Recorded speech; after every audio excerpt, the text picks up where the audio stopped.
How should I grind my coffee? I only know what the paper said to do or what the machine setting was. I don't really know what I'm doing. Well, today we're going to find out. So let's get started.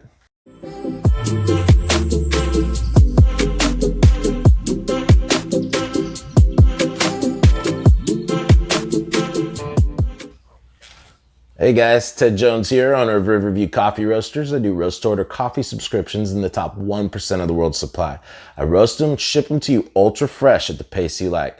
I also teach you everything you need to know to get world-class coffee in the comfort of your own home. So if it's your first time on the channel and you'd like to see more, make sure to hit the subscribe button. Also hit the bell notifications button so you can always be notified when I put up a new post. So today we're talking about grind consistency and why it makes a difference in the different ways you're going to brew. So you may see people that they'll take those little blade grinders. They're real inexpensive, easy to use. They actually aren't so easy to use because of the fact that you can't put a lot of coffee in them. And if you do, you have to grind like crazy in order to get an even grind, which ends up being powder in most cases.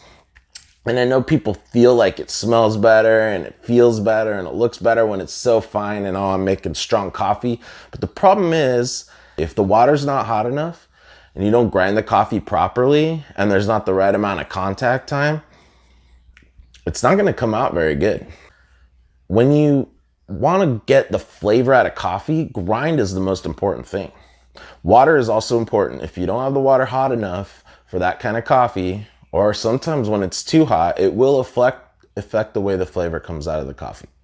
When you're brewing really fast with a short contact time, like an espresso shot, you want a lot of flavor coming out of that coffee really quickly, and that's why you want to do a super fine grind. You also want to create a texture in the coffee and a flavor profile, so you want to get that sweetness out of the coffee. There are natural caramelized sugars in it. Anything that's cooked to brown in general will have sugars in it, okay? And they call that the Maillard reaction when you brown food. And you'll see coffee that gets taken beyond that to black stage, and that technically is burnt, but people get adjusted to that burnt flavor.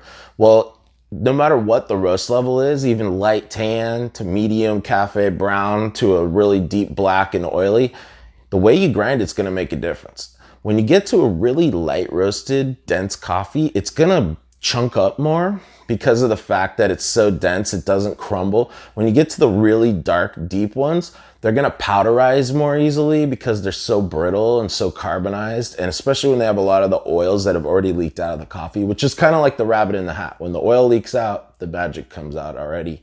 You wanna leave that oil locked inside the bean. So a matte finish on a bean is a good sign of quality, and it also makes a difference to freshness because when you get some coffees that have been roasted to a certain extent in the dark roast range, the longer they sit, the more the oils will start to leak out, and that can be a sign of acidity. Also, when it's really glossy, that's not a good sign. But talking about the grind, you actually want to go a little bit coarser in general for dark roasts and a little bit finer in general for light roasts to balance out how much the coffee is broken down. And the reason why all this stuff matters is because you're preparing the surface area of the coffee grounds to have the flavor come out. So when you're gonna have a long contact time, such as a French press, which is the most famous steeping long contact time style of coffee, you're gonna want a pretty flaky, pretty coarse, chunky grind because it's gonna be sitting there a while. It's gonna have time for the water to penetrate the coffee, for the grounds to have the flavor pulled out of them. And if it's too fine, you're gonna pull out so much bitter flavor because it's sitting too long. And it's gonna not be a balanced cup. It's gonna be very murky and dull and not sweet. And I've talked about this in my other videos, of course, but it's good to get an idea of the way you should be grinding for your coffee. So when you do like a coarse French press style coffee, you wanna have it real flaky.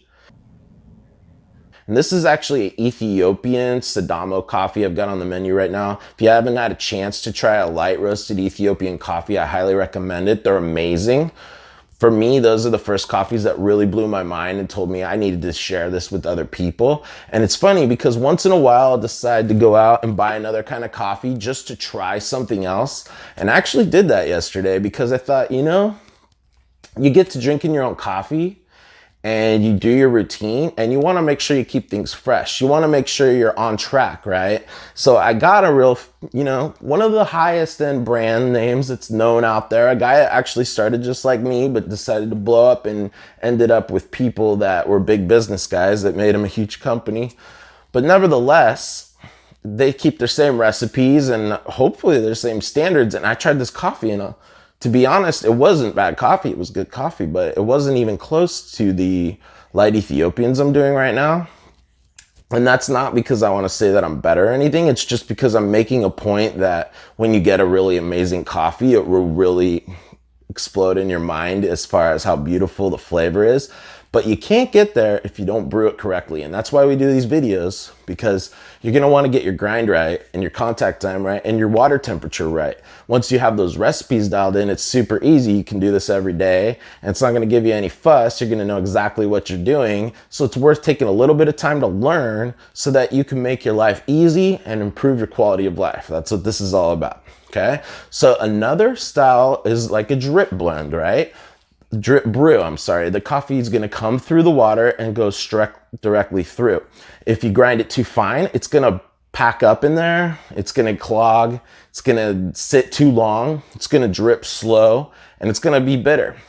If you think about the longer the water's in contact with the coffee, depending on the grind, it can get really bitter. If it's not in contact long enough, it can be sour. Okay, and sometimes people confuse those flavors. I'll see light roast coffees that may be under extracted out at coffee shops or from hearing from other people talking about places, and they'll say, oh, that coffee's bitter, when really it's more of a sourness, or it's just that they're so used to a really dark roast that anything that's lighter done tastes to them off.